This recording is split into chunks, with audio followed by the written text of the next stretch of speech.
कोई भी हेडलैम्प हो या टेल लैम्प हो, होल्डर या होल्डर के अलावा कोई भी कवर हो, उस पर जो रबर की गैस्केट्स या रबर के डस्ट कवर्स लगे हों, ये ज़रूर इंश्योर करें कि बल्ब रिप्लेस करते समय ये सही तरीके से लग जाए, कटा छटा नहीं हो, जिसके चलते आपकी गाड़ी के हेडलैम्प या टेल लैम्प में वेपर, अनटिल अनलेस वो फिजिकली डैमेज है, आपके वेपर जमने की समस्या जो है वो ख़त्म हो जाती है ऑलमोस्ट।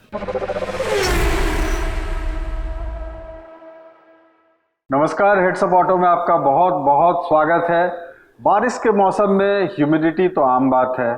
ऐसा कई बार देखा गया है कि गाड़ी के हेडलाइट्स या टेल लैंप्स में वेपर जैसा चीज़ जम जाता है। ये क्या है, इससे कैसे निजात पाया जाए, क्या इसका सॉल्यूशन है, इसी विषय पर आज बातचीत करूंगा अपने ऑटो एक्सपर्ट अशोक प्रियदर्शी से। बहुत बहुत स्वागत है सर।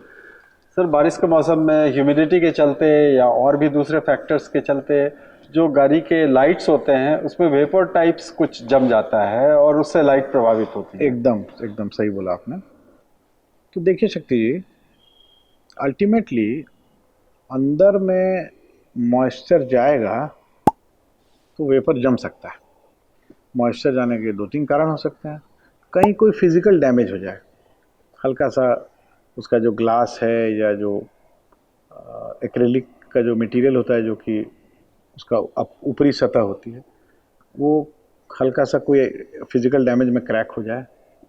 कई बार क्या होता है कि बाहर से देखने में ठीक लगता है, बट कोने से कहीं ना कहीं वो चिपिंग हो जाती है, तो वहाँ से भी एस्केप करता है। तो ये एक मुख्य कारण है जिसके चलते गाड़ी के हेडलैम्प्स या टेल लैम्प्स में या कोई भी लैम्प्स के अंदर में वेपर जमने लगता है।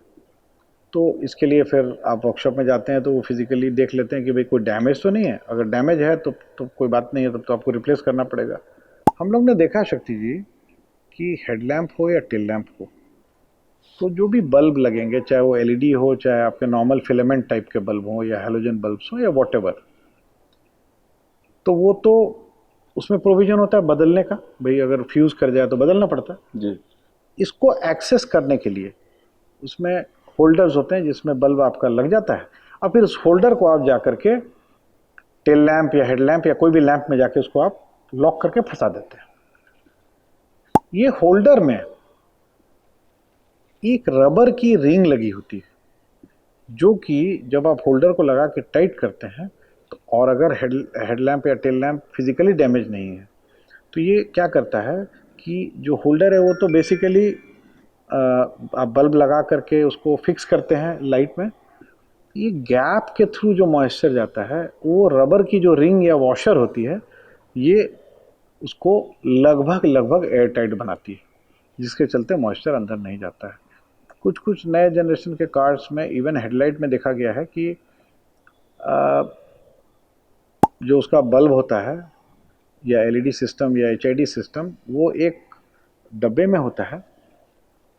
उस डब्बे को या वहाँ तक पहुँचने के लिए पीछे एक ढक्कन नुमा चीज़ होती है जिसको हम खोलते हैं तो फिर हम एक्सेस कर पाते हैं बल्ब को। ठीक है, नॉर्मली ये हेडलैम्प्स में होता है, टेल लैम्प्स में कम होता है।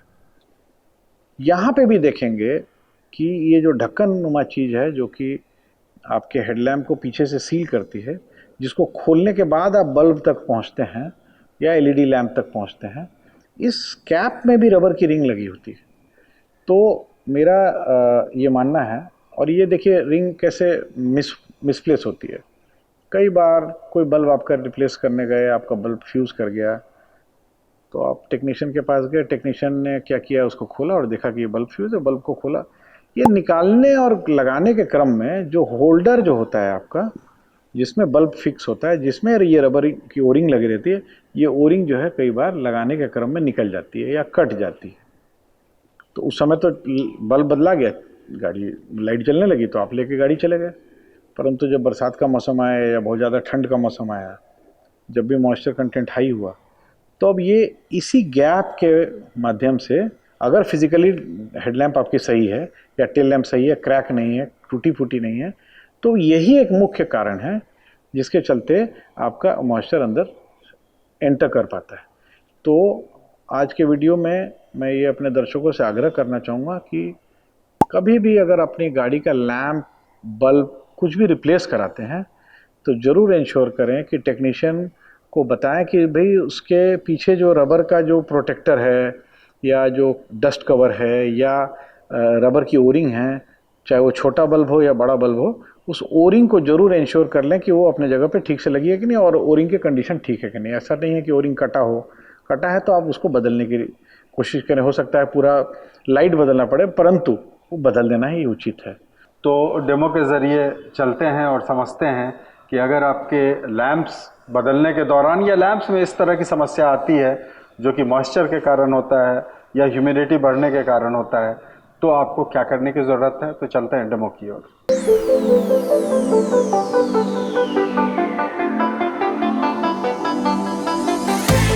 देखिए शक्ति जी, ये गाड़ी का टेल लैंप है। अब हम इस टेल लैंप को खोलते हैं। देखिए, टेल लैंप खुलने के बाद इसमें पीछे जो आप वायर्स देख रहे हैं जो कि लैंप के अंदर जा रही है, अब इसको होल्डर को हम खोलते हैं। होल्डर उसको कहा जाता है जिसमें बल्ब आके फिक्स होता है। तो देखिए, अभी हमने होल्डर खोला। अब ये होल्डर जो हमने खोला तो इसके आगे तो बल्ब लगा हुआ है टेल लैंप में, परंतु देखिए होल्डर में एक रबर की रिंग लगी हुई है। यही रिंग के बारे में हम डेमो में बताना चाहते थे। ये रिंग जो है, रबर की रिंग या वॉशर या ओरिंग या जो भी है, 100% इंश्योर करनी चाहिए कि ये लगी रहे।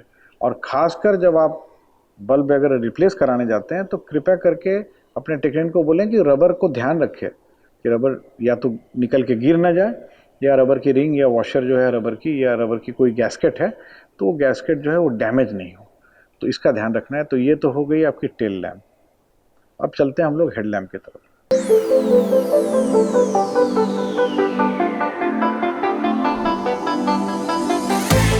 ये हेडलैम्प का पिछला हिस्सा है।